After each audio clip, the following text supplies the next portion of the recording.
আমন্ত্রণ ২১-এর রাতে আমাদের আজকের বিষয় বিচারের মুখে সাবেক রাষ্ট্রপতি। আজকে আমাদের সঙ্গে স্টুডিওতে উপস্থিত আছেন সুপ্রিম কোর্টের সিনিয়র আইনজীবী ব্যারিস্টার মাহফুজুর রহমান মিলন। আপনাকে স্বাগত জানাচ্ছি ২১-এর রাতে। আমাদের সঙ্গে আছেন রাজনীতি বিশ্লেষক শরীফুজ্জামান শরীফ, আপনাকেও স্বাগত জানাচ্ছি। আমি মিলন ভাইকে দিয়ে শুরু করতে চাই, কিন্তু তার আগে একটু উল্লেখ করতে চাই আজকে একজন সিনিয়র আইনজীবী বক্তব্য দিয়েছেন, আমি তার বক্তব্যটি একটু উল্লেখ করতে চাই। দেশের বৃহত্তম বেসরকারি ব্যাংক ইসলামী ব্যাংক বাংলাদেশ পিএলসির নিয়ন্ত্রণ নেয়ার ঘটনায় সাবেক প্রেসিডেন্ট মোহাম্মদ শাহাবুদ্দিনের সংশ্লিষ্টতার অভিযোগের দায় এড়াতে পারেন না বলে মন্তব্য করেছেন জামায়াত নেতা শিশির মনির। আইন অনুযায়ী রাষ্ট্রপতির কোনো দায় মুক্তি নেই বলে মন্তব্য করেছেন তিনি। শিশির মনির বলেন, হাইকোর্টে দাখিল করা তদন্ত প্রতিবেদনে জেএমসি বিল্ডার্সের মাধ্যমে ব্যাংকের শেয়ার নিয়ন্ত্রণ এবং এস আলম গ্রুপের স্বার্থ রক্ষায় তার ভূমিকার অভিযোগ উঠে এসেছে। মিলন ভাই, আমরা গত ২-৩ দিন ধরে দেখছি যে রাষ্ট্রপতির আসলে কি হবে, তার বিচার করা যাবে কি যাবে না, এই ধরনের দু ধরনের বক্তব্য দেখছি। কেউ বলছেন বিচার করা যাবে, আর কেউ বলছেন যাবে না। আপনিও নিশ্চয়ই জানেন এই বিষয়গুলো নিয়ে। আপনার কাছে কি মনে হয়, আইনি ব্যাখ্যাটা কি বা সংবিধান কি বলছে? দেখুন, রাষ্ট্রপতি শাহাবুদ্দিন ছুপ্পু সাহেব আর কি, উনি আপনার 22তম রাষ্ট্রপতি ছিলেন আর কি বাংলাদেশের, এবং লাস্ট আমরা দেখলাম যে উনি পদত্যাগ করলেন 24 তারিখে। উনি ক্ষমতা নিয়েছিলেন, মানে প্রেসিডেন্ট হিসেবে আপনার দায়িত্ব নিয়েছিলেন 24 এপ্রিল 2023, এবং উনি মোট 3 বছর 3 মাসের মতো ছিলেন। এখন এই 3 বছর 3 মাসের মধ্যে এই বাংলাদেশের অনেক হিস্টোরির উদ্ভব হয়েছে, অনেক কিছু হয়েছে আর কি। তার মধ্যে সবথেকে বড় যেটা হয়েছে সেটা হচ্ছে ছাত্র জনতার যে গণ অভ্যুত্থান আর কি। ঠিক এই সময়েই ছুপ্পু সাহেব প্রেসিডেন্ট হিসেবে ছিলেন, এবং এটা কোনোভাবেই অস্বীকার করা যাবে না, এই শাহাবুদ্দিন ছুপ্পু সাহেব সেই ফ্যাসিস্ট আমলেই নিয়োগ পাওয়া একজন রাষ্ট্রপতি, এবং তাদেরই আশীর্বাদ পুষ্ট। এটা অ্যাভয়েড করার কোনো কারণ নেই আর কি। তো এখন স্বাভাবিকভাবে ওনার যে কার্যকলাপ বা ওনার আমলে যেহেতু নিয়োগ আর কি ফ্যাসিস্ট আমলে, এখানে বেশ কিছু কথাবার্তা উদয় হয়েছে বা উদয় হবে, এটা স্বাভাবিক আর কি। এখন অনেকে অনেক কথা বলেছে, আপনি কিছুক্ষণ আগে একজন আইনজীবীর কথা বললেন যে তার দায় মুক্তি বা পাবে না ইত্যাদি ইত্যাদি।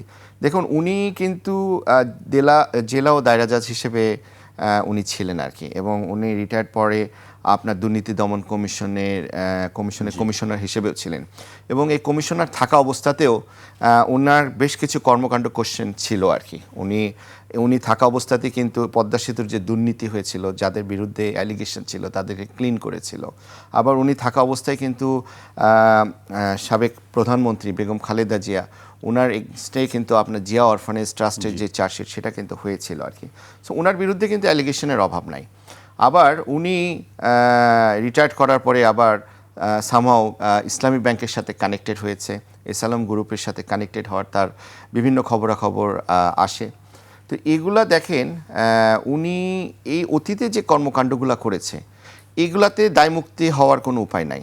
যদি মনে করা হয় যে না, এগুলা উনি যা কিছু করেছে সজ্ঞানে করেছে, ইন্টেনশনালি করেছে, ইল মোটিভ নিয়ে করেছে, অবশ্যই তাকে বিচারের প্রক্রিয়া আসতে হবে। আমার কথা হচ্ছে, উনি প্রেসিডেন্ট থাকা অবস্থায় শপথ নেওয়ার পরে যা কিছু করছে বা শপথ নেওয়ার পরে উনি কি করেছে সেগুলো নিয়ে আবার কিন্তু এখানে আমাদের কিছু কনস্টিটিউশনাল ডিফিকাল্টিজ আছে। কারণ আপনি জানেন যে আমাদের কনস্টিটিউশনের অনুচ্ছেদ 51-তে কিন্তু স্পষ্ট বলা আছে রাষ্ট্রপতির দায়মুক্তি। রাষ্ট্রপতি রাষ্ট্র পরিচালনার সময় দাপ্তরিক কাজে উনি যা কিছু করেন না কেন, আবার যা কোনো কিছু না করে থাকলে, দুইটাই কিন্তু কিছু করলে এবং কিছু না করে থাকলে, ঠিক আছে, তাহলে সেটা নিয়ে কিন্তু কোনো ধরনের তাকে দায় দেওয়া যাবে না আর কি ওই কার্যকলাপের জন্য। তো এখানে যদি ওই রাষ্ট্রপতি থাকা অবস্থায় উনি কী কী করেছেন আর কি কাজ, এগুলা নিয়ে যদি কোশ্চেন অ্যারাইজ করে, তাহলে কিন্তু রাষ্ট্রপতির দায়মুক্তির একটা কথাবার্তা কিন্তু এখানে চলে আসে আর কি। আর আমি আরেকটি জিনিস আমি উল্লেখ করতে চাই, যোগ করতে চাই, সংবিধানের 52 অনুচ্ছেদে আছে যে তাকে অভিশংসন করা বা ইমপিচমেন্টের বিষয়। হ্যাঁ, এটা তো করা যেত, সেটা যদি করা হতো তাহলে কিন্তু আবার অন্য হিসাব হতো, কিন্তু তা তো করা হয়নি। অভিশংসন কখন করা হয়, যে তার নামে সিরিয়াস একটা অ্যালিগেশন আছে, ওই অ্যালিগেশনের জেরে তাকে হচ্ছে ইমপিচমেন্ট করা হয়েছে আর কি, কিন্তু তা তো করা হয়নি। এটা কিন্তু প্রথম অবস্থা একটা যখন বিএনপি ক্ষমতা আসলো তখন কিন্তু এই ধরনের একটা কথাবার্তা হচ্ছিল, তাকে মনে হয় অভিশংসন করা হবে, কিন্তু তা তো করা হয়নি আর কি। উনি কিন্তু স্বেচ্ছায় পদত্যাগ করেছে। সো দুইটার মধ্যে কিন্তু কমপ্লিটলি ডিফারেন্ট। এখানে কিন্তু 52 কোনোভাবে আসবে না। অনুচ্ছেদ 52 যে ওনাকে যে ইমপিচমেন্ট করা হচ্ছে বা অভিশংসন করা হচ্ছে, এটা কিন্তু করা হয়নি। এটাকে উনি স্বেচ্ছায় এখানে পদত্যাগ করেছেন আর কি। এবং স্বেচ্ছায় পদত্যাগ, ওনার যে চিঠিটা 24 তারিখের যে চিঠিটা, ওখানে উনি কিন্তু আবার 4টা প্যারা করেছে, 4টা প্যারা আছে। প্রথম প্যারায় দিয়েছে যে উনি দায়িত্ব সততার সাথে পালন করার চেষ্টা করেছে আর কি। এবং যখন রাষ্ট্র একটা ডিফিকাল্টিজ অ্যারাইজ করেছিল 5ই আগস্টের পরে, যে ডিফিকাল্টিসটা ছিল যে এখন ক্ষমতা কে নিবে, তখন কিন্তু আমরা দেখেছি অনুচ্ছেদ 106 ইউজ করা হয়েছিল। 106 অনুচ্ছেদে কিন্তু বলা আছে স্পষ্টভাবে যে কোনো যদি আপনার সাংবিধানিক ডিফিকাল্টিস অ্যারাইজ করে, তাহলে রাষ্ট্রপতি সুপ্রিম কোর্টের আপিল বিভাগের মহামান্য বিচারপতিদের পরামর্শ গ্রহণ করবে, তাদের কাছে একটা প্রশ্ন উত্থাপন করবে, ওনারা যে অ্যাডভাইস দিবে সে অ্যাডভাইস অনুসারে কাজ হবে। এবং উনি কিন্তু এটা করেছিলেন। 106-এর ইউটিলাইজ কিন্তু ওনার মাধ্যমেই হয়েছিল। উনি ছাড়া আবার এটা অন্য কেউ তো এই কোশ্চেনটা আপনার সুপ্রিম কোর্টের অ্যাপিলেট ডিভিশনে দিতে পারবে না। সো এই 106 ইউটিলাইজ করেই কিন্তু পরবর্তীতে আপনার ইন্টারিম গভর্নমেন্ট গঠন করা হয়েছে। ওনার প্রথম অংশ যেটা বলা হয়েছে সেটা কিন্তু ট্রু, এটা অস্বীকার করার কোনো ওয়ে নাই। উনি আবার দ্বিতীয় অংশে বলেছে যে উনার কারণেই দেশে কোনো সাংবিধানিক বিপর্যয় ঘটেনি, ইলেকশন হয়েছে। তারপর আবার লাস্ট যে প্যারাটা করেছে আর কি, লাস্টের আগের প্যারাতে উনি বলেছে যেহেতু তার বিভিন্ন ধরনের অসুখ আছে, হৃদরোগ আছে, ডায়াবেটিস আছে, কিডনিতে প্রবলেম, উচ্চ রক্তচাপ, ওনার বাইপাস হয়েছে, আবার অটোনমিক নিউরোপ্যাথি একটা রোগ হয়েছে, উনি সময়ে সময়ে ক্ষণিক অবচেতন হয়ে যাচ্ছে, এই জন্য উনি পদত্যাগ করেছে স্বেচ্ছায়।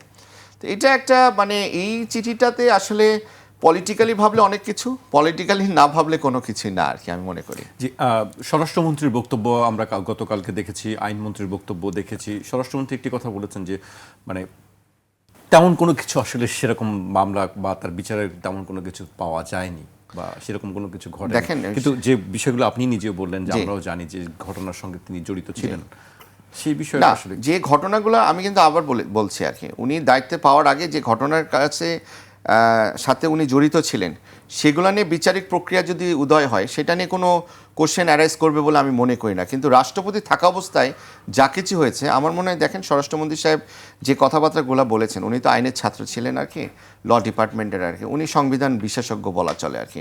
উনি কিন্তু অনুচ্ছেদ 51 ভালো মতোই জানে, এটা জানে বলে কিন্তু উনি এই ধরনের স্টেটমেন্ট দিয়েছে। ওনার যে স্টেটমেন্টটা, আমার মনে হয় যে উনি রাষ্ট্রপতি থাকা অবস্থায় যা কিছু হয়েছে সেগুলো নিয়ে তার বিরুদ্ধে কোনো কিছু করাটা একটু ডিফিকাল্টিজ আছে।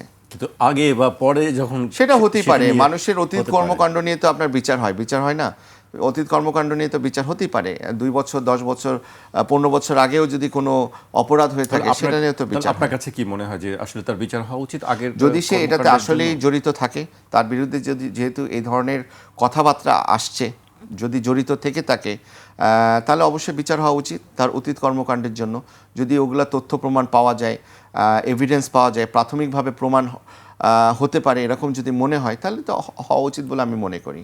জি জি, মিলন ভাই আপনার কাছে আবারও আসবো। আমি শরীফ ভাইয়ের কাছে আসতে চাই। শরীফ ভাই, আপনার কাছে কি মনে হয়, এই যে দুই ভাগ আমরা দেখছি যে বিভিন্ন একজন এক এক রকমভাবে বলছে, কেউ বলছেন হওয়া উচিত, কেউ বলছে না এটির কোনো সুযোগ নেই, দায় মুক্তি দেওয়া হয়েছে, আপনি আসলে কি মনে করেন? ধন্যবাদ আপনাকে, ধন্যবাদ সাথের আলোচক, দর্শক শ্রোতা। আপনার কথার উত্তরে আমি যদি বলি যে কালকেই সংক্ষিপ্ত বিচারের মধ্য দিয়ে সদ্য পদত্যাগ করা রাষ্ট্রপতিকে কারাগারে নিয়ে যেতে হবে, অনেকেই খুশি হবেন, কিন্তু রিয়েলিটিটা কি? এটি কি সম্ভব? তিনি রাষ্ট্রপতির দায়িত্ব যখন পালন করেছেন, তখন তাকে আইনের ভেতর থেকে কতগুলো নিরাপত্তা দেওয়া হয়েছে, কিন্তু তার মানে এই না যে তার জিন্দেগিতে তিনি যা যা করেছেন সব কিছুর জন্য তিনি দায় মুক্তি পাবেন। এটি শুধুমাত্র মোহাম্মদ শাহাবুদ্দিনের জন্য না, এটা বাংলাদেশের রাষ্ট্রপতির দায়িত্ব যারা যারা পালন করেছেন সবার জন্যই প্রযোজ্য। আমাদের এখানে পার্লামেন্টারি সিস্টেমে রাষ্ট্রপতির দায়িত্ব পালন করার সময় যে দল থেকে যিনি মনোনীত হয়ে দায়িত্ব পালন করেছেন, ওই দলের সিদ্ধান্তের বাইরে কোনো রাষ্ট্রপতিকে গিয়েছেন? যাওয়ার সুযোগ কি ছিল? আমাদের কনস্টিটিউশন ওই সুযোগটাকে দিয়েছে। আমাদের যে রাজনৈতিক সংস্কৃতি, সেই সংস্কৃতি যে দল থেকে নির্বাচিত তার কোনো কার্যক্রমে নো বলার অপশন কি এখানে আছে? জুলাই অভ্যুত্থানের সময়ে মোহাম্মদ শাহাবুদ্দিন যদি শেখ হাসিনার যে স্টেপগুলো ছিল তার বিরুদ্ধে যদি কথা বলতেন, তাহলে এখন যারা তাকে জেলে ঢুকাতে চান, তিনি তার অনেক আগে 1.5 বছর আগেই তাকে জেলে ঢুকতে হতো। তাকে কি ছেড়ে দেওয়া হতো? কখনোই না। সুতরাং আমরা অনেক সময় ইমোশনের কারণে, আমরা অনেক সময় পারিপার্শ্বিক অবস্থা বিবেচনা না করে দাবি তুলে বসি। মজার ব্যাপার হলো, তাকে তার দায়িত্ব পালনের সময় কারাগারে যে ভুলগুলো করেছেন তার জন্য যারা জেলে নিতে বলছেন, তারাই কিন্তু চাইলে মোহাম্মদ শাহাবুদ্দিনকে জেলে নিতে পারতেন, কিন্তু সেটি করেননি। কেন করেননি? করেননি হলো, আমরা যতই আইনের শাসনের কথা বলি, আমাদের দেশটা চলে শাসকের আইনে, চুজ অ্যান্ড পিক। আপনি যাকে পছন্দ করবেন এবং কাকে অপছন্দ করছেন, আপনার সুবিধা মতো তাকে কাউকে আইনের মুখোমুখি দাঁড় করলেন, কাউকে আইনের বাইরে নিয়ে গেলেন। বাচ্চু রাজাকার, তার তো মৃত্যুদণ্ড হয়েছিল, তিনি তো এখন ঘুরে বেড়াচ্ছেন, দেশে এসেছেন, তো তাকে পুলিশ ধরছে না কেন? তাকে কি ক্ষমা করে দেওয়া হয়েছে? নিশ্চয়ই না, ধরছে না। সরকার, আগের যে সরকারটা ছিল, তাদের সময় বিচারে ফাঁসি হয়েছে, আর এখন যারা আছেন বা এই যে 1.5 বছর যারা ছিলেন, তাদের মনে হচ্ছে যে না, এটা তাকে ধরা যাবে না, ধরছে না। তাহলে ক্ষমা করে দেওয়া হচ্ছে না কেন, বা ধরছে না, ক্ষমা করছে না? আমাদের বিষয়টা এখানে, তাহলে আমি কি? তো ওইটাই বললাম যে এখানে আইনের শাসন বলতে যে ধরনের সিস্টেমটা সারা পৃথিবীতে আছে, আমাদের এখানে সেটা নাই। আমাদের এখানে আইনের শাসন বলতে আমরা রাজার ইচ্ছাকে বুঝি। রাজা যেভাবে চাইছেন সেটা হলো আইনের শাসন। আওয়ামী লীগের শাসন আমলে আপনার মনে থাকার কথা, মাহিয়া মাহিকে অশ্রাব্য ভাষায় গালাগালি করেছিলেন স্বাস্থ্য প্রতিমন্ত্রী মুরাদ হোসেন, কিন্তু তাকে কেবলমাত্র মন্ত্রিত্ব থেকে সরানো হয়েছিল। আর মাসুদা ভাট্টিকে মিডিয়াতে একটা বাজে কথা বলেছিলেন প্রয়াত ব্যারিস্টার মইনুল হোসেন, তার জন্য তাকে রংপুর থেকেই গ্রেপ্তার করা হয়েছিল। অনেকগুলো কারণ কি? মামলা হয়েছিল। অনেকগুলো মামলা হয়েছিল, একই রকমের কিন্তু কেস। ভাই নিশ্চয়ই ধারা ধরে বলতে পারবে। আমাদের মতো যারা অজ্ঞ লোক, আইন সম্পর্কে কোনো ধারণা নাই, তাদের চোখেও যে একজনকে আপনি সোশ্যাল মিডিয়ায় অথবা মেইন স্ট্রিমের মিডিয়ায় গালাগালি করছেন, আপনাকে একবারে গর্তের ভেতর থেকে ধরে নিয়ে আসছে, আর একজনকে গালাগালি করছেন, আপনার মন্ত্রিত্ব চলে গেছে। অনেকে বলার চেষ্টা করে শাস্তি তো হয়েছে। না, মন্ত্রিত্ব চলে যাওয়াটা এটা কোনো শাস্তি না, এটা একটা মানে পলিটিক্যাল পানিশমেন্ট, এটা একটা রাজনৈতিক অ্যাকশন। আমার দল করে, আমি তাকে দল থেকে বের করে দিলাম, অথবা আমার সাথে ক্যাবিনেটে আছে, আমি বের করে দিলাম, কিন্তু সে যে অপরাধটা করেছে একজন নারী সম্পর্কে, তার জন্য এটি তো একটা ক্রিমিনাল অফেন্স, তার জন্য তার শাস্তি হওয়া উচিত। তাকে কোর্টে যেতে হবে, আত্মপক্ষ সমর্থন করতে হবে, সেটি তো আমরা আর্গুমেন্ট হবে, দেখি। সেটা হয়নি। আমাদের এখানেও প্রায় এক। আপনি মোহাম্মদ শাহাবুদ্দিনকে, আমি অবশ্যই মনে করি যে জুলাই অভ্যুত্থানের সময় তিনি নীরব ছিলেন, এটি সত্য। তিনি আওয়ামী লীগ কর্তৃক নির্বাচিত, মনোনীত, এটাও সত্য। আওয়ামী লীগের যে অপরাধের দায়, এটার একটা অংশ তাকে বহন করতে হবে। ওবায়দুল কাদেরকে বহন করতে হবে, ছাত্রলীগের ওই সময় প্রেসিডেন্টকে বহন করতে হবে, XYZ সবাইকে, আইজিকে বহন করতে হবে, তাহলে ওই সময় রাষ্ট্রপতিকে বহন করতে হবে না? অবশ্যই হবে। কিন্তু ব্যাপারটা হলো কি, সবাই পালিয়ে যাওয়ার পর তাকে তো আপনি বিচারের মুখোমুখি দাঁড় করান নাই, তার হাত থেকে আপনি শপথ নিয়েছেন। আমি ধরে নিলাম আপনার ধারণা ছিল না যে এর ইম্প্যাক্টটা কি হতে পারে। আপনি শপথ নেওয়ার পরে মনে হতে পারে যে না, কাজটা ভুল হয়েছে, পারিপার্শ্বিক অবস্থায় তার কোনো বিকল্প ছিল না, কিন্তু তারপরে তো আপনার হাতে সময় ছিল। আপনি কি কিছু করেছেন? না। বিএনপি তাকে পার্লামেন্টে বক্তৃতা করতে নিয়ে গেছেন, তিনি পার্লামেন্টে বক্তৃতা করেছেন রাষ্ট্রপতি হিসাবে, বিরোধী দল সেই বক্তৃতার সময় বয়কট করেছে। আবার শপথ নিয়ে তার ভাষণের উপরে 400 মিনিট আলোচনার প্রস্তাব দিয়েছে বিরোধী দল। আপনি যাকে পছন্দই করেন না, আপনি যাকে মানলেন না, তার ভাষণের উপরে আপনার আলোচনা করার কি আছে? আপনার যে এই যে তার হাত দিয়ে আপনি অধ্যাদেশ করেছেন, তো বিচারটা তো এখন কেন করলেন না? তার অপরাধের জন্য যদি আপনি বিচার করতে চান, তার রাষ্ট্রপতি থাকাকালীন সময়ের জন্য যদি বিচার করতে চান, তাহলে তো অবশ্যই ডক্টর ইউনূসেরও বিচার হবে এখানে। মোহাম্মদ শাহাবুদ্দিন অনেক কিছু চোখ বন্ধ করে সহ্য করেছে। আওয়ামী লীগের যে শাসনটা, দুর্বিনীত যে শাসন, সেই শাসনের অনেক অন্যায় কাজ তিনি চুপচাপ করে সেটি সহ্য করেছেন, বিরোধিতা করেননি। করার স্কোপ ছিল কি ছিল না সেটি আমি কিন্তু বললাম। তাহলে ডক্টর ইউনূসের সময় তখন তিনি কি করেছেন? তার চোখের সামনে মেইন স্ট্রিম মিডিয়াতে আগুন দেওয়া হয়েছে না? তো তার দায় কি তখন? কবর থেকে মানুষকে তুলে এনে, লাশ তুলে এনে আগুন দেওয়া হয়েছে না? সেই দায় তার নিতে হবে না? তার অর্থ হচ্ছে সেই কথাটা আপনি বলছেন না। কেন বলছেন না? বলছেন না হলো যে আপনি ওই যে চুজ অ্যান্ড পিক, আপনার যাকে পছন্দ তাকে আপনি আইন থেকে নিষ্কৃতি দিতে চান, আর যে অপছন্দ তাকে আইনের মুখোমুখি দাঁড় করাতে চান। মোহাম্মদ শাহাবুদ্দিনের ব্যাপারটা আমার কাছে যেটা ধারণা, বিএনপি এতদিন বলেছে সাংবিধানিক ধারাবাহিকতা, কিন্তু মাত্র কিছুদিন আগে তার কাছে আর সেটা আর মনে হয়নি। সম্ভবত তাকে যে প্রয়োজনটা, সেই প্রয়োজন তিনি শেষ করে ফেলেছেন। কোর্সটা তার যে সমস্ত জায়গায় কন্ট্রিবিউট করার সুযোগটা ছিল এবং বিএনপি বেনিফিটেড হয়েছে, সেই কাজগুলো শেষ হয়ে গেছে। আপাতত আর কিছুই নাই। বিএনপি বলেছে গুড বাই। তা না হলে বিএনপি তো এতদিন বলেছে যে না, সাংবিধানিক ধারাবাহিকতার কারণে আমরা তাকে রাখবো, তাহলে আপনার আর 6-7 মাস আগে আপনি তাকে বিদায় করলেন কেন? এক। দ্বিতীয়ত, আমার ধারণা বিএনপির কাছে এই মেসেজ আছে যে তাকে যতটুকু কাজে লাগিয়েছি এনাফ, আর যদি সময়টা তাকে রাখতে চাই, এটা এক ধরনের হিতে বিপরীত হতে পারে। কিভাবে হিতে বিপরীত হতে পারে? ইতিমধ্যেই আওয়ামী লীগ আওয়াজ দিচ্ছে যে আমরা দেশের মধ্যে ঢুকে পড়বো, আমরা হ্যান করবো, আমরা ত্যান করব। সুতরাং আওয়ামী লীগ মনোনীত রাষ্ট্রপতি অন্তত কিছু করতে না পারলেও দুটো মেসেজ তো তাকে দিতে পারবে, দুটো তথ্য তো তাকে দিতে পারবে, সরবরাহ করতে পারবে। সুতরাং কোনো রকমের কোনো ঝুঁকির মধ্যে যাওয়া যাবে না। আজকে আমরা যে আলোচনাগুলো শুনছি, এই আলোচনাগুলো আমরা গত 1.5 বছর ধরে শুনছি না? এই কথাগুলো গত 1.5 বছর ধরে বলা হচ্ছে না? বলা হচ্ছে। এনসিপি সহ যারা দাবিটা করছেন তাকে জেলে নিতে হবে, গণ অভ্যুত্থানে যারা অংশগ্রহণ করেছেন তারা পরিষ্কার করে বলছেন যে আমরা যখন গণভবনের সামনে বিক্ষোভ করতে যাই, তখন এনসিপির নাহিদ ইসলাম অমুক অমুক আমাদেরকে টেলিফোন করে বলেছে তোমরা বঙ্গভবনের সামনে থেকে সরে যাও, কোনো আন্দোলন করা যাবে না। তো এই তথ্য তারা চ্যালেঞ্জ করছেন না কেন? এই তথ্যগুলো আসছে, এই তথ্য তারা চ্যালেঞ্জ করছেন না কেন?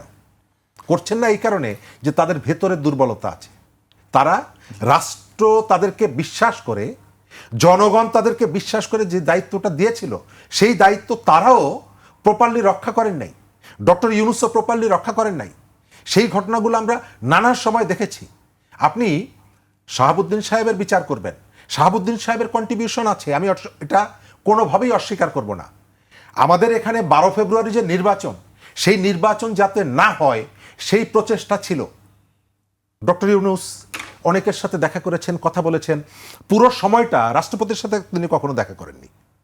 মানুষের ধারণা ছিল যে তাকে কোণঠাসা করে রাখা হয়েছে। তিনি নিজেও বলেছেন যে এক ধরনের গৃহবন্দী ছিলাম। কিন্তু ওই সময় কেবলমাত্র সেনাপ্রধান মাঝে মাঝে তার কাছে যেতেন, রাষ্ট্রীয় যে দিবসগুলো দেখা করতেন। এর ভেতর থেকে মানুষের মধ্যে একটা ধারণা ছিল যে ডক্টর ইউনূসের যে সরকারটা, তারা যে নির্বাচনটা করতে চায় না, তার কাউন্টার আর একটা ফোর্স আছে, সেটা হচ্ছে আমাদের রাষ্ট্রপতি এবং সেনাপ্রধান। তারা একটা নির্বাচন করতে চান।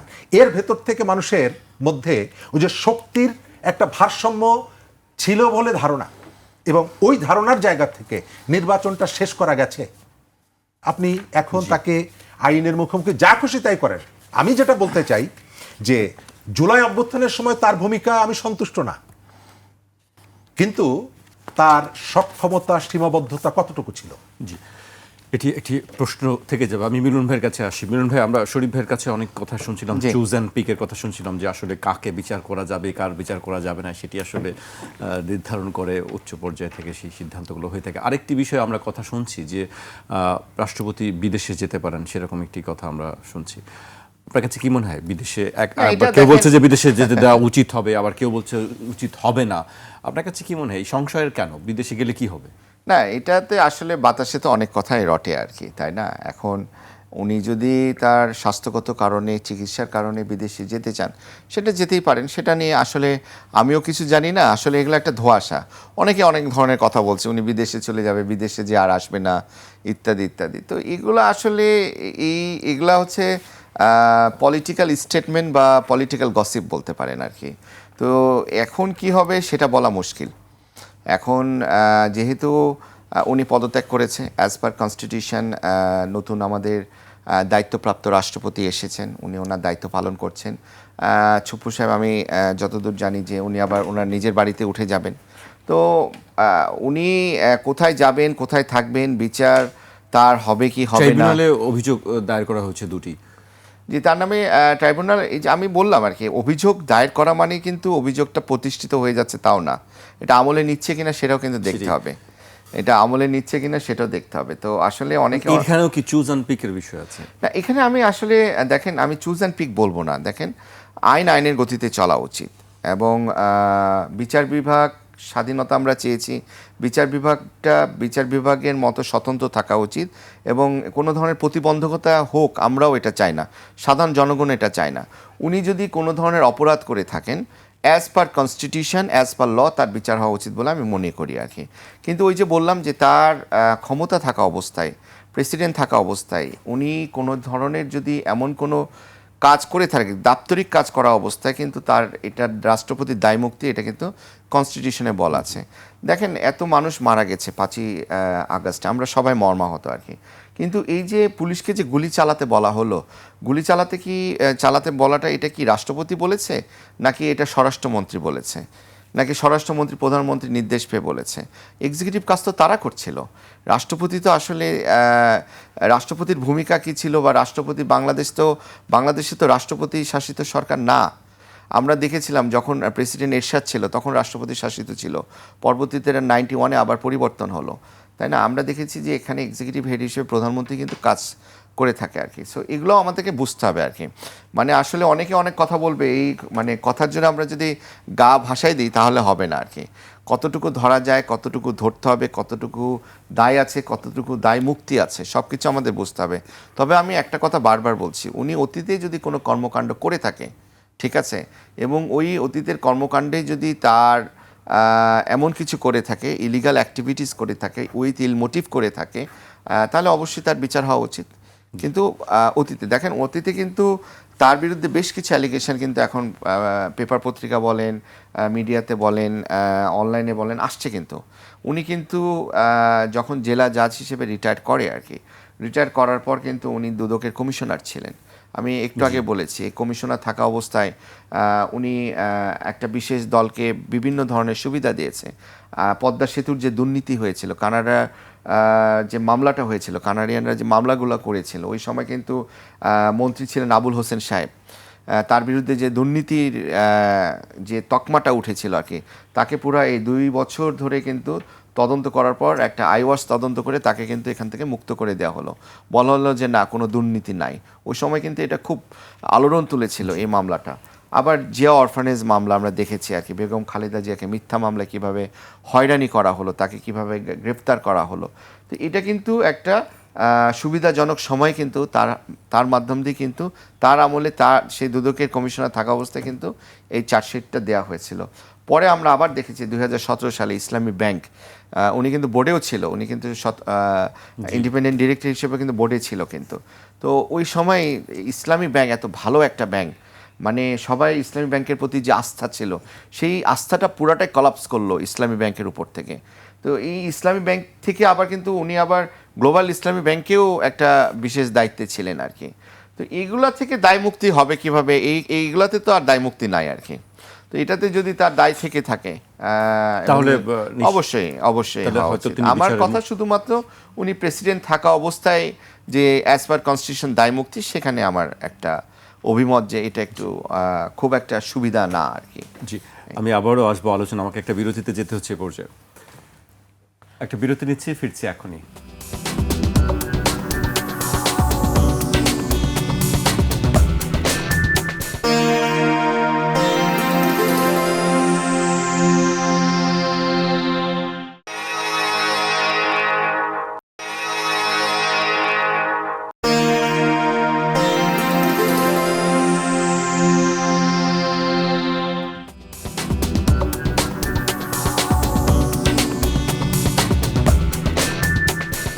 বিরতির পর আবারও স্বাগত, আপনারা দেখছেন 21 রাত। আমাদের সঙ্গে আছেন সুপ্রিম কোর্টের সিনিয়র আইনজীবী ব্যারিস্টার মাহফুজুর রহমান মিলন এবং রাজনীতি বিশ্লেষক শরীফুজ্জামান শরীফ। আমি শরীফ ভাইকে দিয়ে শুরু করতে চাই। শরীফ ভাই, সাবেক রাষ্ট্রপতি নিয়ে আমরা কথা বললাম, সামনে কে রাষ্ট্রপতি হবে এটি নিয়েও কয়েকদিন ধরে জল্পনা কল্পনা চলছে। আপনার কাছে কি মনে হয় যে নামগুলো আমরা শুনছি, এর মধ্যে থেকে কেউ হবে নাকি আসলে অন্য কেউ হওয়ার কোনো খবর আছে আপনার কাছে? আচ্ছা, ধন্যবাদ। তার আগের অংশের একটা বিষয়ে একটু মন্তব্য করি। আপনি অ্যাডভোকেট শিশির মনির সাহেবের একটা কোট করেছেন, আমার ধারণা যে শাহাবুদ্দিন সাহেব যদি তাকে আইনজীবী হিসাবে নিয়োগ দেন তাহলে তাকে কিন্তু একটা ভালো ফলাফল তিনি পেতে পারেন।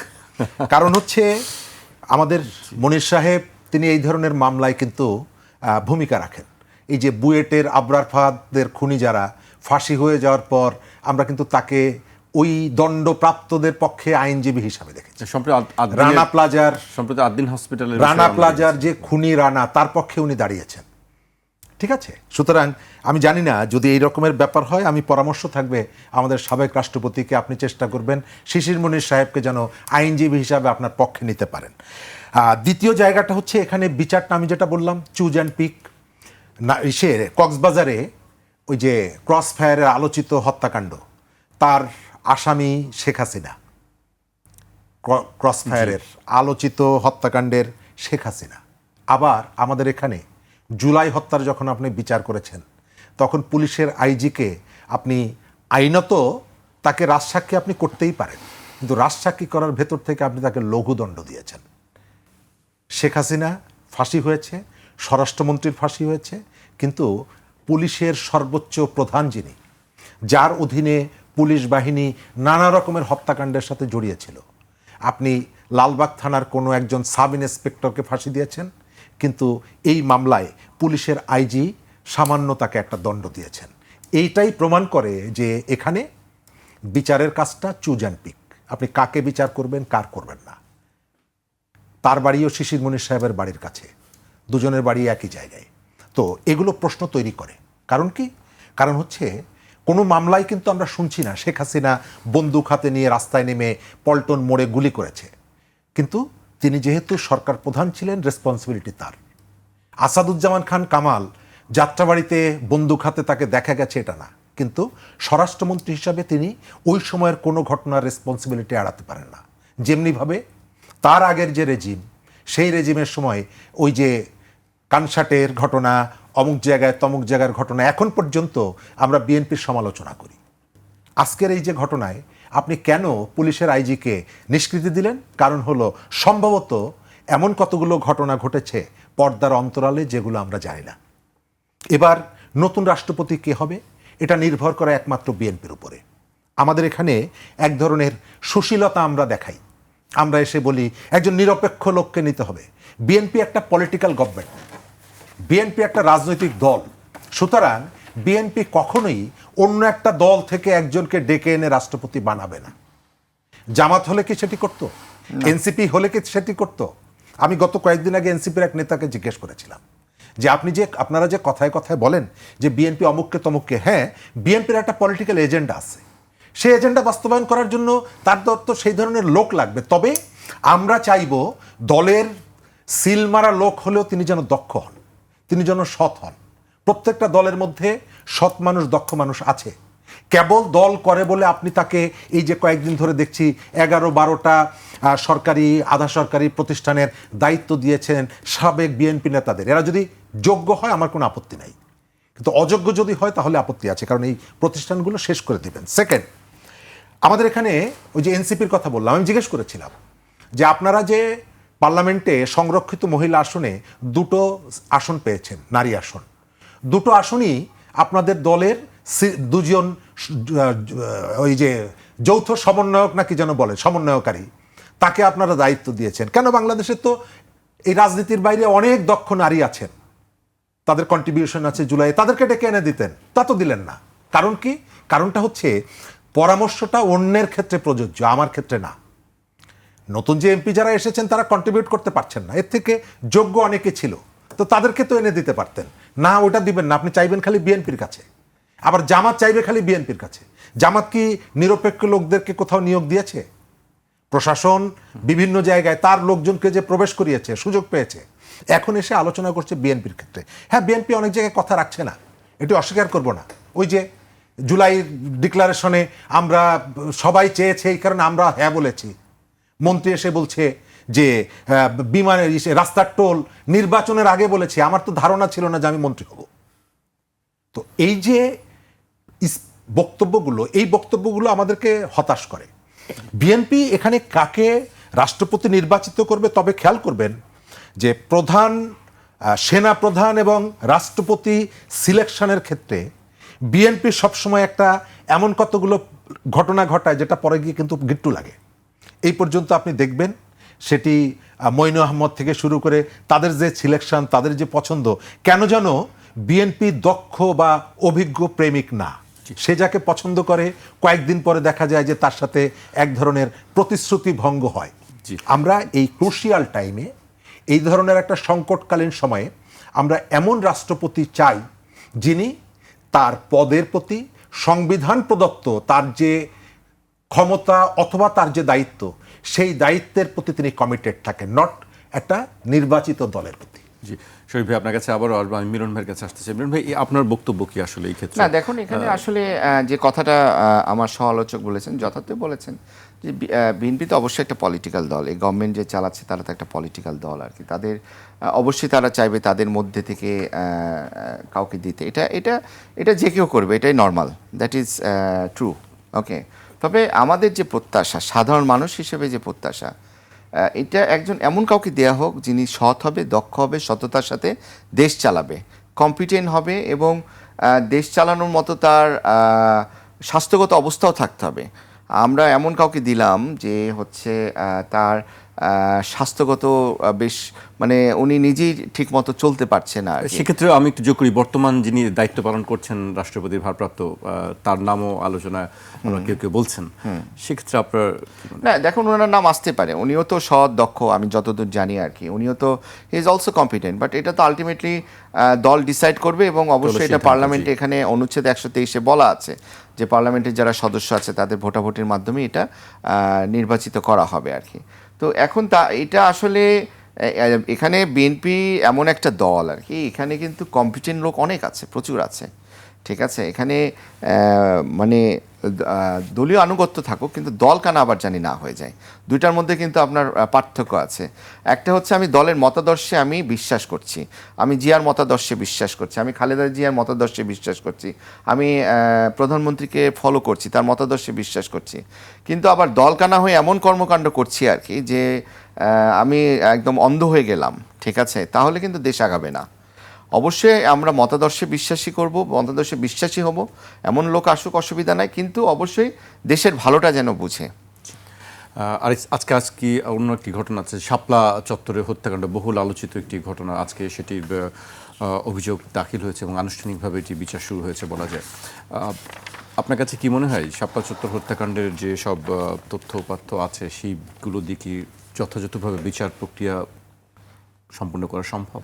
দেখেন, এটা শাপলা চত্বরের যে ঘটনা আর কি, হেফাজত ইসলামের যে কিলিংটা হলো আর কি, তাদেরকে যে মেরে ফেলা হলো, এটা নিয়ে তো অনেক ধরনের কথাবার্তা আছে। ওই সময় দিদেন টাইমের যে ফ্যাসিস্ট গভর্নমেন্ট, তারা তো স্বীকারই করতে চায়নি যে এরকম কোনো ঘটনা ঘটেছে। আমরা পরবর্তী দেখলাম যে আমাদের যে ইন্টারন্যাশনাল ক্রাইম ট্রাইব্যুনালের যে প্রসিকিউটর আছেন আর কি, আমিনুল সাহেব, উনি কিন্তু পরে স্টেটমেন্ট দিয়েছে যে 58 জন নিহত হয়েছে, এটা একটা প্রমাণ পাওয়া গেছে আর কি। এবং আমরা জানি যে এটা আপনার প্রাথমিক যে একটা চার্জশিট দেয়া, সেই চার্জশিটটা কিন্তু আপনার অভিযোগ যে দায়ের সেটা কিন্তু করা হয়েছে প্রায় 41 জনের বিরুদ্ধে আর কি। এবং 41 জনের যে বিরুদ্ধে করা হয়েছে, শেখ হাসিনাকে 1 নম্বর রাখা হয়েছে এবং সাথে আরও 40 জন আছে, এবং তাদের মধ্যে কিন্তু অলরেডি কিছু এখন জেলখানায় আছে, তাদের নামে বিভিন্ন মামলা চলমান আছে, তারা অলরেডি অ্যারেস্ট অবস্থায় আছে। আমি যতদূর জানি যে 9 জন অলরেডি জেলখানাতে আছে আর কি, যাদের বিরুদ্ধে এই শাপলার যে কর্মকাণ্ড হয়েছিল, হেফাজত ইসলামের এই যে সমাবেশে যে কিলিং মিশনটা হয়েছিল, তারা এটাতে জড়িত বলে বলা হচ্ছে। তাদের মধ্যে 9 জন, আপনার দীপুমণির নাম আছে, মেজর জেনারেল জিয়াউর রহমানের নাম আছে, তৎকালীন আপনার স্বরাষ্ট্র প্রতিমন্ত্রী ছিল টুকু, ওনার নাম আছে, আইজিপি ছিল শহীদুল হক, ওনার নাম আছে, মোল্লা নজরুল ইসলাম ডিআইজি ছিলেন, এরকম আরও যারা আছে তারা অলরেডি ভিতরে আছেন। এবং আপনাদের সাংবাদিকদের মধ্যে কিন্তু 2 জনের নাম অলরেডি এটাতে আছে যারা ভিতরে আছে। আমি যতদূর জানি হচ্ছে আপনার ফারজানা রূপা এবং মোজাম্মেল বাবু, ওনাদের নামও এটাতে এসেছে আর কি। তো এটা তো একটা প্রক্রিয়ার মধ্যে চলে গেছে, এখন ট্রাইব্যুনালে বিচারিক কর্মকাণ্ড শুরু হবে আর কি। বিচারিক কর্মকাণ্ড শুরু হলে এটা তথ্য উপাত্ত এগুলো সব কিছু বেস করে এটা একটা পরবর্তীতে রায় হবে আর কি। মিলন ভাই, আরেকটি কথা আমরা শুনি বিরোধী পক্ষ থেকে বা বিভিন্ন জনে বলেন যে বিচারের প্রক্রিয়া আসলে খুব ধীর গতিতে চলছে, এটির কারণটা কি বা এটি কি শুধু অভিযোগটা কি? না দেখেন, বিচারিক প্রক্রিয়া ধীর গতিতে চলছে আসলে হচ্ছে কি মানে বাংলাদেশের প্রেক্ষাপটে বিচারিক প্রক্রিয়াটা শুরু হয় কখন? আমরা আসলে ভাবি কি যে আর মামলা দায়ের হয়েছে মনে হয় রায় হয়ে যাবে, জিনিসটা তো তা না। আসলে একটা মামলা দায়েরের পর কি হবে? মামলা দায়েরের পর এখন আপনার তদন্ত হবে, তাই না? তদন্তের একটা চার্জশিট দিবে, যেগুলো আপনার মামলা দুইভাবে হয় আর কি। একটা হচ্ছে আপনার থানাতে যে আপনি মামলা করলেন, অথবা আপনি কোর্টে যে মামলা করলেন, নিম্ন আদালতে যে আপনি কমপ্লেন পিটিশন করলেন আর কি। তো ম্যাক্সিমাম কমপ্লেন পিটিশন বলেন আর হচ্ছে থানাতে যে মামলা বলেন, এই মামলাগুলো করার পর 100 জনের নামে আমি মামলা দিয়ে দিলাম, তাহলেই তো হয়ে যাচ্ছে না। এটা তো আপনার বিচারিক প্রক্রিয়া শুরু হবে। বিচারিক প্রক্রিয়াটা কখন শুরু হয়? এই মামলা হওয়ার পরে, তারপরে শুরু হবে আপনার তদন্ত, এবং এই তদন্ত হওয়ার পরে তদন্ত রিপোর্ট আসবে, চার্জশিট যেটাকে বলা হয়, চার্জশিট সাবমিট হবে। চার্জশিট সাবমিট হলে তারপর এটা এই মামলাটার গুরুত্ব অনুসারে কিন্তু এটা আপনার মামলাটা বদলি হবে একটা কনসার্ন কোর্টে। তারপর কিন্তু বিচারিক প্রক্রিয়াটা শুরু হচ্ছে। আবার বিচারিক প্রক্রিয়া শুরু হওয়া মানে কি? কতজন সাক্ষী আছে? 20 জন সাক্ষী না 30 জন সাক্ষী? সেই সাক্ষী জেরা টেরা করতে এই বাংলাদেশের যে একটা বিচারিক প্রক্রিয়ার যে জটিল অবস্থা, এই অবস্থায় আসলে একটা মানে রায় পাওয়া ইটস ভেরি ডিফিকাল্ট। কিন্তু এটা যদি আপনার ধরেন সেই তুলনায় আপনার ট্রাইব্যুনালে যদি মামলাগুলো হয়, ট্রাইব্যুনালে কিন্তু আবার বিচারিক প্রক্রিয়াটা একটু দ্রুতভাবে সম্পন্ন হয়, কারণ তাদের সিস্টেমটা ওরকম। আমরা যদি একটু পেছনে যাই, যে মাগুরার আসিয়া হত্যার কথা, তখন আইনমন্ত্রী যিনি ছিলেন তিনি বলেছেন যে এটি খুব দ্রুত হবে, 90 দিনের মধ্যে এটির বিচার শেষ করা হবে। আমরা সম্প্রতি দেখলাম রামিসা হত্যাকাণ্ড, সেটিও দেখলাম, তখনও আইনমন্ত্রী বলেছেন দ্রুত করা হবে। কিন্তু সেই আমার মনে হয় কত দূরে না এগিয়েছে দেখেন, রামিসার যে মামলা এটা হয়েছে হত্যা, মানে আপনার যে তাকে যে নিঃশঙ্কভাবে যে আপনার রেপ করে তাকে মেরে ফেলা হলো, মানে এটা তো আসলে এখানে হয় কি আপনার সাক্ষী জেরার যে ব্যাপারগুলো থাকে, এগুলো তো clear and shirt case. Clear and shirt case মানে কি? যে আপনার বোঝাই যাচ্ছে যে এখানে অপরাধীকে। আপনার এখানে রামিসা হত্যা মামলায় যে আসামি, সে তো 164ও দিয়েছে। সে যখন স্বীকার করে নেয় এটাতে আমি ছিলাম আর কি, আমি এটা করেছি, তাহলে কিন্তু আপনার এই মামলার প্রক্রিয়াটা শেষ হতে বেশি দিন লাগার কথা না, স্বাভাবিক আর কি। কিন্তু যখন কেউ অস্বীকার করে নিচ্ছে আর কি, ঠিক আছে, তখনই তো আপনার সাক্ষী জেরা টেরা অনেক কিছু ব্যাপার আছে। এবং রামিসা হত্যা মামলায় যেটা হয়েছে, এখানেও কিন্তু যারা সাক্ষী ছিল, এখানে যে উনি শুধু ওই 164 করেছে তাতেই তাকে যে আপনার ফাঁসিতে মানে রায় দেওয়া হয়েছে তা কিন্তু না। আরও যারা ছিল আর কি, আরও যারা সাক্ষী ছিল, সবার সাক্ষী বিচারিক প্রক্রিয়া কিন্তু দ্রুতভাবে সম্পন্ন করা হয়েছে। It is an example. এই রামিসার হত্যা মামলাটা যে এত তাড়াতাড়ি শেষ হয়েছে, কিন্তু আমাদের প্রত্যাশা কিন্তু প্রতিটা মামলায় এই রামিসার মতো করে তাড়াতাড়ি হোক। মানে এখানে একটা ফোকাস পয়েন্ট চলে গেছে হচ্ছে রামিসার যে মামলাটা এত দ্রুতভাবে হলো আর কি। এটা তো আসলে সবাই অবাক, আমরা অবাক, এত দ্রুতভাবে মামলা শেষ হতে পারে, এত দ্রুতভাবে রায় হতে পারে। কিন্তু এটাই তো স্বাভাবিক হওয়া উচিত, এটা কিন্তু স্বাভাবিক হওয়া উচিত। কিন্তু আসলে আমাদের যে লোকবল বলেন, আমাদের সদিচ্ছা বলেন, আমাদের যে বিচারিক প্রক্রিয়া বলেন, আমাদের যে বিচারিক প্রক্রিয়ার যে ক্রাইসিস বলেন, সব কিছু মিলে আসলে মামলা তাড়াতাড়ি করে শেষ হয় না। আর যখন দেখা যায় যে একটা মিথ্যা মামলা অথবা যে মামলা, সেখানে আসামিরা অস্বীকার করছে, আপনার যারা সাক্ষী এক একজন এক এক কথা বলছে, তো বিভিন্নভাবে দেখা যায় যে ওই রায়টা বিলম্বিত হচ্ছে। আবার রায় হওয়ার পর ওই মামলার রায় এক্সিকিউট হতেও কিন্তু অনেক সময় লেগে যায়। আপনি দেখেন রামিসা হত্যা মামলা কিন্তু রায় হয়েছে, কিন্তু এক্সিকিউশনটা কবে হবে সেটি প্রশ্ন। এটা কিন্তু প্রশ্ন। এটা আবার এক্সিকিউশনেরও কিছু ব্যাপার আছে। এখানে জেল আপিল হয়, কারণ কাউকে যদি আপনার হত্যার রায় দেওয়া হয় তাহলে তাকে ফাঁসিতে ঝুলানো কিন্তু এটা একটা আরেকটা প্রক্রিয়া। এখানে তার অ্যাজ পার কনস্টিটিউশন বলেন, তার অধিকার বলেন, সব কিছু মিলে কিন্তু সে আবার এটা আপিলে যাবে। আপিলে যাওয়ার পরে, আপিলে গেলেই হলো না, এটা আবার পেপার বুক রেডি হয়, অনেক ফর্মালিটিজ আছে। তো এটা করতে করতে দেখা যায় যে আরও সময় চলে যায় আর কি, কালক্ষেপণ হয়।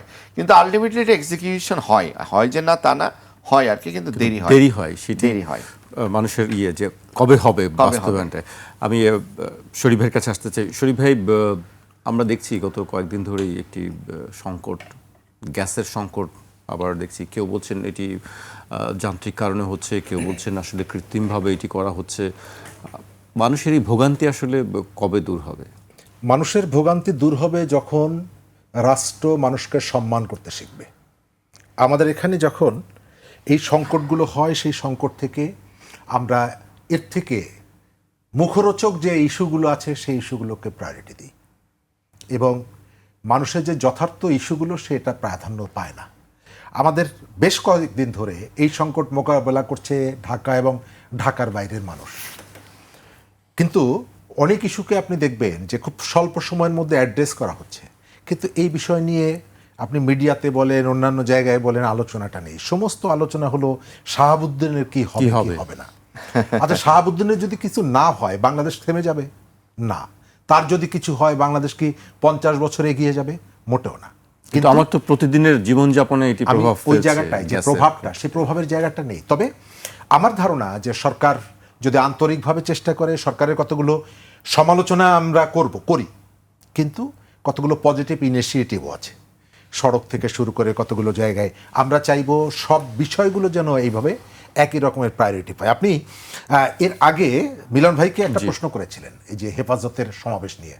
আমরা যে কোনো হত্যাকাণ্ডের বিচার চাই, সেটি রাষ্ট্রের উদ্যোগে হোক, এবং মানে হত্যাকাণ্ডের সাথে রাষ্ট্র যদি জড়িত থাকে তারও বিচার চাই, রাষ্ট্র ব্যক্তি যদি জড়িত থাকে তারও বিচার চাই। কিন্তু ওই যেটা বললাম যে আমাদের এখানে কখনো কখনো কনফিউশন তৈরি করে দেয় বিচারটাকে। এই যে হেফাজতের সমাবেশে এর ভিতর থেকে আরেকটা জিনিস কিন্তু প্রমাণিত হচ্ছে, সেটা কেউ বলছে না।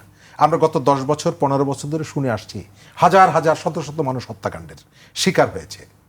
সেটা কিন্তু সঠিক না, এবং যারা এই কথাগুলো বলছে তারা কিন্তু এখন কোনো আপত্তি করছেন না। এই অভিযোগগুলো যারা এনেছিলেন 59, এটির সংখ্যাটা একেবারেই কম না, অনেক, একজন মানুষও অনেক। ওই পরিবারটা জানে যে এই হত্যাকাণ্ডের তার স্বজনের লাশের ওজন কত, কিন্তু আমরা কখনো কখনো এমন কতগুলো সংখ্যা নিয়ে এসে এক ধরনের রাজনৈতিক কাজে এটাকে ব্যবহার করি। এই যে নিরীহ মানুষ, অবশ্যই তার বিচার চাই। একই সাথে সেই দিন ঢাকা শহরে আরও যে তাণ্ডবগুলো হয়েছে তো অস্বীকার তো করবেন না। আমি সিপিবি অফিসের চিত্রটা আমার চোখের সামনে এখনও ভাসে। নিচে 16টা গাড়ি গান পাউডার দিয়ে পুড়িয়ে দেওয়া, পুরো ভবনটাকে পুড়িয়ে দেওয়া। কারা করেছিল এটি? এই কাজগুলো যারা করেছে, রাস্তায় গাছ কেটেছে, এখন হয়তো কেউ বলছে না, ভয়ের কারণে বলছে না, কিন্তু এই প্রশ্নটা তো একসময় ছিল। এর পেছনে কারা ভূমিকা রেখেছে এই প্রশ্ন তো একসময় ছিল। এই যে প্রথম আলো, ডেইলি স্টার, কারা আগুন দিয়েছে এখন হয়তো কেউ বলছে না, কিন্তু এক সময় না এক সময় এইটার জন্য যারা দায়িত্বে ছিলেন তাদেরকে জবাবদিহি করতে হবে, আমাদের এখানে হলো কি যে রাজনৈতিক পরিস্থিতি নির্ভর করে আপনি বিচার পাবেন কি পাবেন না। এই যে নিরপেক্ষ বিচারের কথা বলছি, আমি একটা পুরনো জিনিস বারবার দেখছিলাম। হাসানুল হক ইনুর 30 বছরের কারাদণ্ড হয়েছে, আপনি জানেন।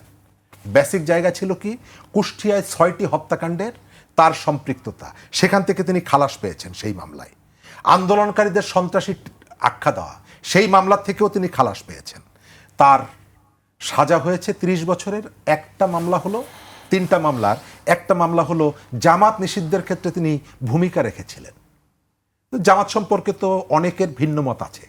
একটা রাজনৈতিক দলকে আমি যদি মনে করি যে এই দলটা নানা কারণে ক্ষতিকর এবং যার ইতিহাসে তার পক্ষে প্রমাণও আছে, তো সেই দলটার বিরুদ্ধে ব্যবস্থা নিতে বলা, এটাকে কেন আমার এটার জন্য দণ্ড হবে আমি এটি জানি না।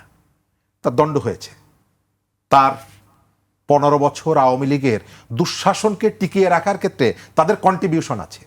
আপনি সেই জায়গায় তাকে নিষ্কৃতি দিবেন, কিন্তু এইখানে এসে বিচার করলেন, তার মানে হলো যে আপনি কতগুলো পয়েন্ট ঠিক করে রেখেছেন যে এই পয়েন্টে যদি কেউ কথা বলে আমি তাকে ছাড়ব না, এবং বিচার সম্পর্কে প্রশ্ন তোলার সুযোগটা তৈরি হয়। কেন আমি জামাতের সমালোচনা করতে পারবো না? কেন আমি বিএনপির সমালোচনা করতে পারবো না? আওয়ামী লীগের সমালোচনা করতে পারবো না? যখন এটি হয় তখন এই সমস্যাগুলো তৈরি হয়।